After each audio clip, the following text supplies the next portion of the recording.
Welcome back, loyal viewers, to History of the Meta number 7. This episode is going to cover the February 29th game update, which is very important in Clash Royale's history because that was the global launch patch.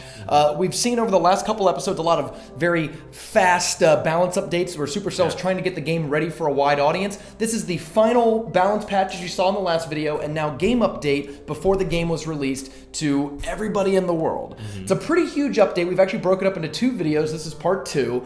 We're going to be covering the 6 new cards that have been added to the game, as well as some of the other changes to the progression systems, the rewards, all the other cool little things that come along with a patch and a game update. So, yeah, let's get right into it. Yeah, make sure you guys follow our social media channels, our Twitter, our Twitch, our YouTube. Lots of great video series for you guys to watch, like Best Decks, SMC TV stuff, catching the VODs of our tournaments, which if you want to catch lives on Twitch at SuperMagicalCup every Saturday, 12 p.m.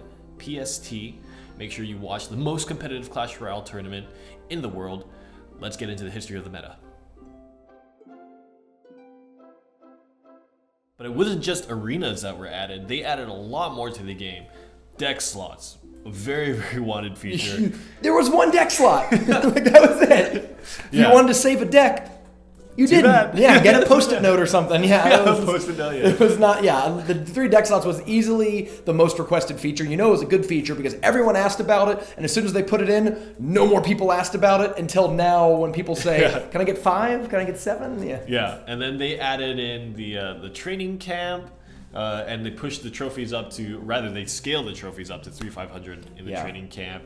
And then they added localization and the touching, the holding of the cards will give you information about like its damage and like its deploy time. I can't remember exactly what it is, but yeah, it's when you hold down on a troop, it shows its damage and hit points, which is super useful for, of course, wondering does this spell kill this tower or is it really close. That feature was a huge add for them, and also the scaling up to 3,500 trophies for training camp is nice, right? It's one of those things where you want to test out decks.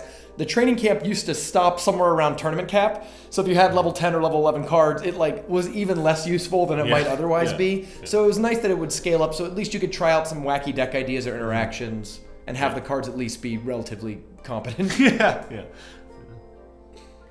And the final change that was added, which is a super welcome change, was they added giant chests and super magical chests to the game, and then added and updated the chest rotation to account for it. So if you didn't know, chests are not given out randomly. They're giving out in a fixed order. You don't know the order, they don't show it to you, but it goes like silver, silver, gold, silver, silver, silver, silver, gold, whatever. And then every once in a while, those golds are replaced by magical chests. As of this update, there were now a handful of giant chests around, and you had a 1 in 500 or 1 in 1,000 chance actually at a super magical chest, and then later on they actually increased the drop rate of the super magical chest, but at first it was only 1 in 1,000.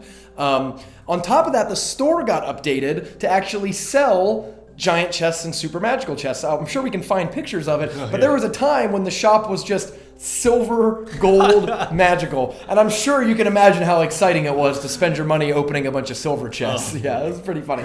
So yeah, the store got updated, the reward distribution, I guess, for players got updated in a big way, and of course there was the jackpot of maybe you could get a super magical chest. All very welcome changes. Let's get into the cards though.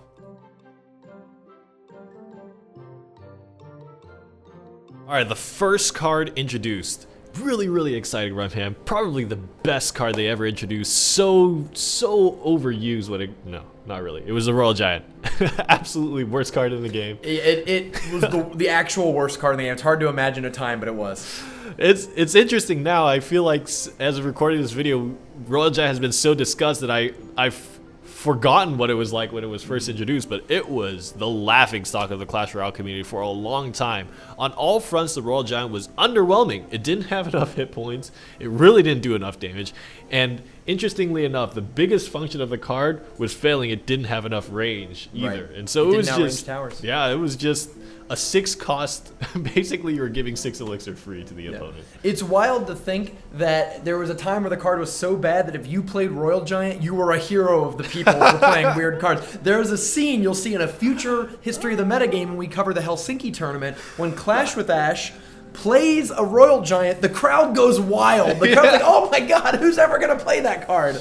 We should show that recording in the Super Magical Cup one day and just pretend like it's an actual match and see what happens. See the difference in reaction. Sure. Yeah, Royal Giant, oh my god. Needs some work. Needed some work.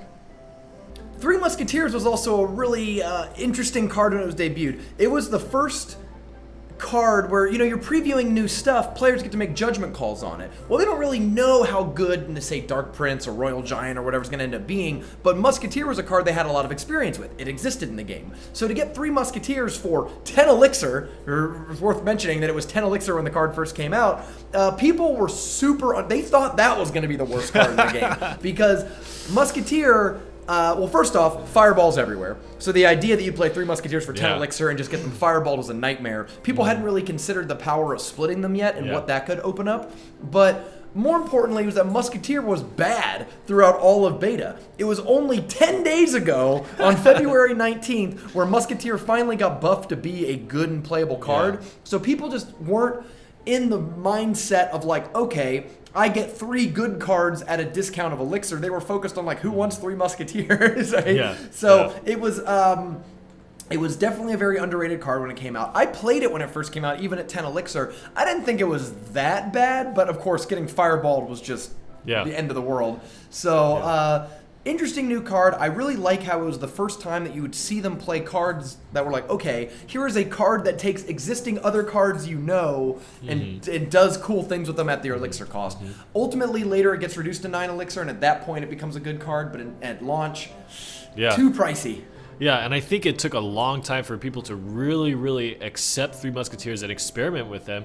It actually is a while before people are starting to use this card very effectively in their decks. I mean, even as of recording, there's still only just barely the 3 Musketeers are coming into the meta, and I think part of that is kind of the burden of playing Control and really being attuned to the game's mechanics and really learning how to play it. Most of the early 3 Musketeer decks that I can remember were beatdown oriented. Yeah, people kept trying to throw Rage. Yeah, you'd like Rage 3 Musketeers, or you'd put them behind P.E.K.K.A.s or something like that in some sort of big super push. But you're right, it took about, even though the cost get reduced to 9 very shortly, it takes about another 4 months before 3 Musketeers sort of becomes its own standalone Control archetype. Yeah. Poison was probably the closest to balance of the new cards that Supercell introduced. It only receives a small change in the future from Supercell, and it kind of puts it where it needs to be. And I think really the big thing about this card is that the players had to spend a long time investigating how they were going to utilize the card. As you mentioned earlier when we were talking about this, a lot of the updates that Supercell does with the new cards, they often add in a card and then add in answers to the cards. And so Poison was great against Princess, great against 3 Musketeers in many ways, and so that's kind of where its function was. But really, it just took a while for it to get its place in decks. Yeah. Being an epic, it's hard to catch up to your rare Fireball that you definitely have leveled up because it's been popular for the last few months. But it is nice to see those safety valves in the release. We're going to see this in future releases as well, whereas these big cards will come out, and then some of the other new cards also happen to counter the newly released cards. That way, if anything gets out of control, there's a new answer already in the meta for it. I'd say Dark Prince, though, was probably the most immediately impactful card. From the moment that it was previewed, people saw a very clear synergy with the normal Prince, Light Prince, and regular Prince, right? Yeah. Because the thing that you would do to stop normal Prince was skeletons, goblins, those sort of things, and Dark Prince would just clear those things out. So it was obvious to see how a 4 elixir Dark Prince and a 5 elixir normal Prince together would be a very hard push to counter. And almost right away from day one, you saw a lot of double Prince decks. It was another deck, though. It was another card that took a while to level up. It's an epic, so not everyone had access to it right away. But it was just, I think the very easy to grasp concept contributed to Dark Prince's popularity. Dark Prince also started to create, along with the legendaries, the first dominant deck of global launch, it was called the OP deck, the overpowered deck, which shows you how overpowered it was at the time. But it was P.E.K.K.A, Prince, Dark Prince, Ice Wizard, Princess, Freeze, Elixir Collector, and I want to say Arrows. I think it was Arrows. So Arrows, Freeze, Collector, P.E.K.K.A, Prince, Dark Prince, Ice Wizard, Princess. That was the nuttiest deck for about a month or so after global launch, and really up until May, that deck dominated the metagame.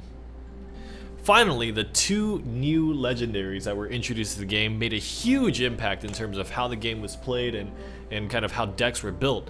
They were cheap, they were versatile, they were highly cost effective. 3 elixir for ranged splash and for cards that were incredibly difficult to remove from the board. Think how popular Arrows was. Princess, for the same cost as Arrows, provides unlimited arrows. Like, it didn't take too long for people to figure out how good these cards are going to be. And the key is Princess at the time didn't even die to arrows. Well, that was, yeah, oh my god. So remember, at the time, tournament cap was level 1 legendaries, level 3 epics, level 6 rares, level 8 commons. Level 8 arrows doesn't kill a level 1 princess. So in tournament caps and friendly battles, at the moment Princess was released, she was just totally out of control because she didn't die to the main card that countered her. Probably the biggest thing that was changed about the meta since the introduction of Ice Wizard and Princess was that a lot of the decks that we identified as commonly using the double 5 elixir defense of Barbarians and Minion Horde, people still use them, but they did not rely on them half as much. And as we talked about, cycle decks became more popular, and this was a big reason for it. Princess and Ice Wizard could deal with Barbarians and Minion Horde really well, so players had to find out more creative ways to defend themselves. Yeah, I would say actually this is one of the reasons that people started to play the 3 elixir minions over Minion Horde. Because it was so common after this update to start to see them get zapped or Ice Wizard or Princess down, that you started going, ooh, I don't like getting 3 for 5. Maybe I will play the normal cheaper minions instead for the same effectiveness. There was a lot of situations like that, but you're right. People were playing those big, heavy, slugfesty sort of decks, and Princess and Ice Wizard being cheap, versatile, really really effective stats-wise for their cost, started to shift the meta more towards cycle decks. Hog Cycle became very popular after this, and a lot of other decks just sort of that were able to leverage the new Zap and then, of course, the new Princess and Ice Wizard as almost half of what those cycle decks would become. Yeah. Ultimately, though, all 6 cards were very impactful to the game. Maybe not right away, but over time, all of them have had their place in the meta at different points in time. Absolutely. It shows how hard it is to get new cards just right on the first release, because all 6 of these cards receive either buffs or nerfs in the next update. And we'll see that as a trend in future updates, where oftentimes Supercell will release a card, see how it plays for a little bit, and then make some changes to get it just right. All 6 of these were really cool cards, very inventive designs, and became impactful in the meta, some of them almost immediately. But none of them were quite exactly right on release, and we'll see more of them in the future. So after this patch, Supercell releases the game into the world, and our next episodes will be talking about the game after it was made available to everybody to play. So more exciting history of the meta videos coming at you. Make sure you follow our YouTube channel and make sure you're following our Twitch to get all the Super Magical Cup content you wish your heart desires. So go ahead and watch the rest of the episodes of this series, and that's it from Rumham and I. We'll see you guys next time.